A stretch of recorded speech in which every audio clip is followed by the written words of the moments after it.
made it to the back half of the project. Let's take a look at this thing and see what we got going on. The bed sides were worked a little bit before I got them. They're in decent shape, but now that everything's together and the bed's flexed a little bit, there's some waves to take care of. Also, where the top had been repaired at one time, holes filled from picking this thing up with a bed lift has created issues on the tops. Some of the welded spots have been pushed up. So we'll take this whole top of the bed rail down to bare metal, fix everything that we find, slick that back out. We've also got to work the inside quite a bit now. There's been a lot of sheet metal work done by Dennis Bice. He's really good. He stretched, he widened the wheel tubs. He also took 2.5 inches out of each side. So we raised the bed floor 2.5 inches, I believe. Took a lot of work, but Dennis is definitely the guy for the job. The reason everything is together right now is because that's how it's going to fit on the truck. And there's some flex that's happening when it's assembled, which affects the outside of the bed. So we want to make sure it's assembled. I'll work the outside, get that super slick. That should be where it's going to sit, or really close to it. May change just a little bit when it's bolted on the truck. The final fitment will have to be done on the chassis itself when the bed is put on the truck. So that's where we're at on the back half. Time to get going.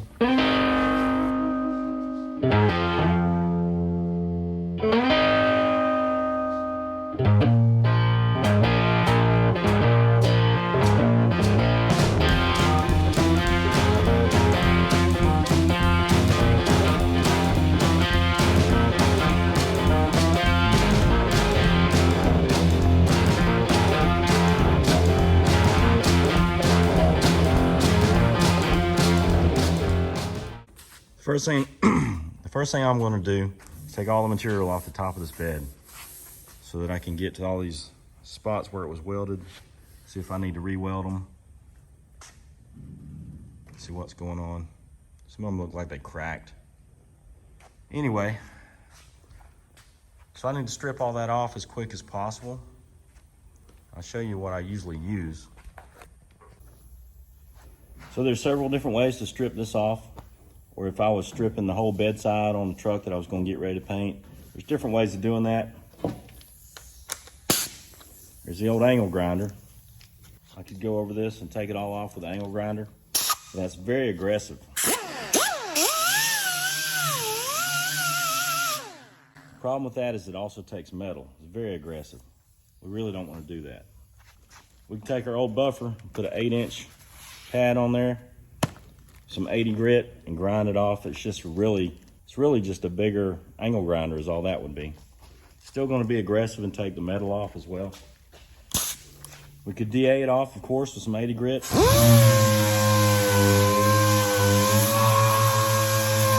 going to be a slow process. So what I've found that works really well is taking an orbital polisher. It's a 21 millimeter throw orbital polisher. I'm going to take my 80 grit and put it on here. That gives us something that's going to sand really aggressively, but it's not that aggressive to the metal like a grinder would be. I guess I got to plug it in.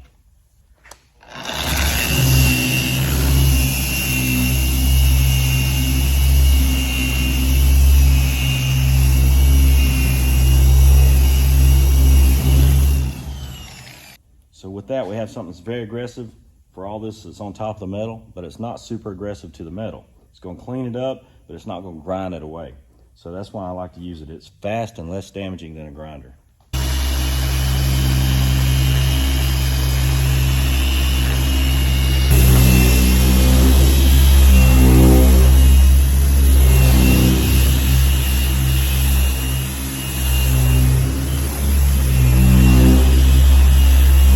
So I'm checking these welds where there was holes in it and they got welded.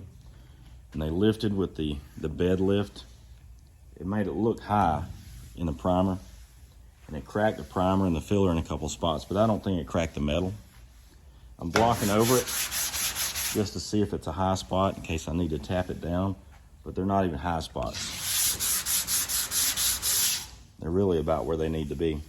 I'm gonna go ahead and re-weld some of these anyway, the ones that look like they cracked, just to make sure. Then we'll work some filler over the area.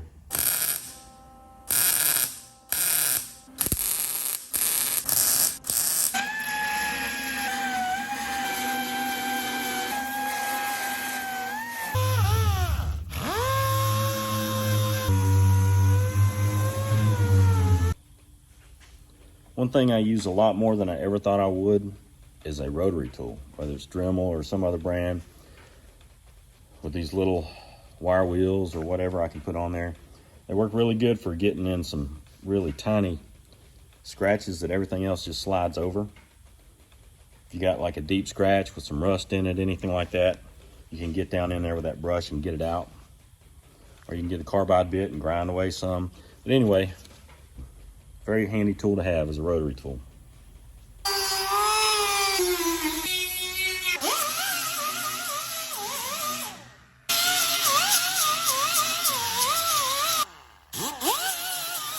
I've sanded this whole top of the bed on each side with 80 grit, and then I went back and I hit each spot, wherever they are.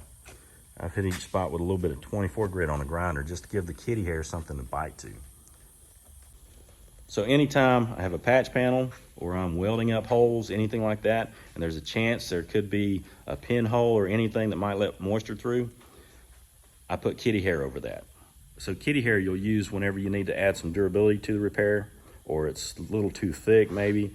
This is not too thick for body filler, but we do want the waterproof qualities and a little bit of durability added. And body filler is strictly cosmetic, so that's why it cracked. It's not there to hold anything together. It's strictly for cosmetic reasons. So let's get some kitty hair on the top of these bedsides. This stuff is really hard to spread.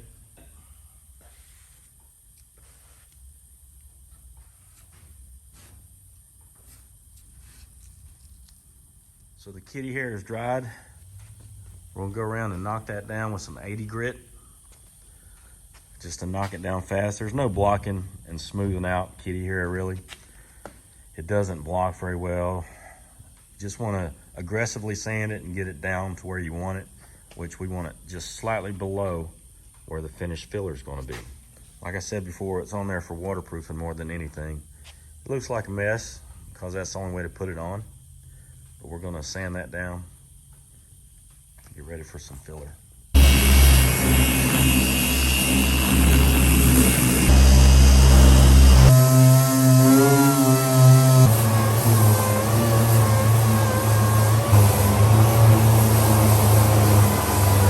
I'm gonna take my block, go around, just kind of make sure that that kitty hair where I've sanded it is below my final filler and primer. I can see the crosshatch pattern. If it was to hit the kitty hair, I would see it.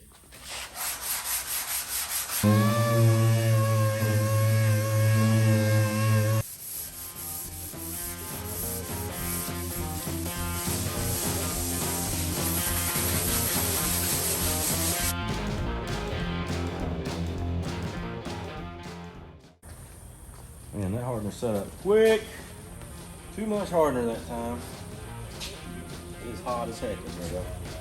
Let's mix some more up. Try it again.